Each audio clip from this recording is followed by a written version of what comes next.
ఒక ఎంపీ, ఇద్దరు ఎమ్మెల్యేల లక్ష్యంతో పావులు కదుపుతోంది.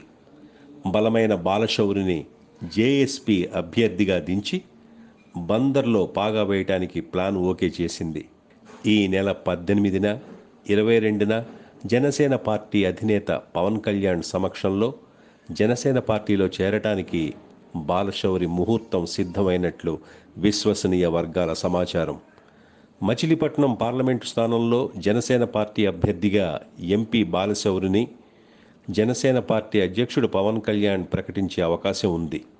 ఇక అవనిగడ్డ అసెంబ్లీ నుంచి ఎంపీ బాలశౌరి కుటుంబంలో ఒక వ్యక్తిని లేదా ఆయన అనుచర నాయకునికి అసెంబ్లీ టికెట్ కూడా ఖరారు చేస్తారని సమాచారం. ఇప్పటికే అవనిగడ్డ, మచిలీపట్నం, పెడన నియోజకవర్గాల రాజకీయ పార్టీల నాయకుల అభిమానులు బాలశౌరిని కలుస్తున్నారు. పెడన నుంచి మంత్రి జోగి రమేష్ను తప్పించడంతో వైసీపీలో కీలక నేతలే కాదు, బందర్లోనూ వైసీపీ బలగాలు బాలశౌరి గూటికి చేరుతున్నట్టు సమాచారం. ఇక దివిసీమలోనూ రాజకీయ సమీకరణాలు ఒక్కసారిగా మారనున్నాయని భోగట్ట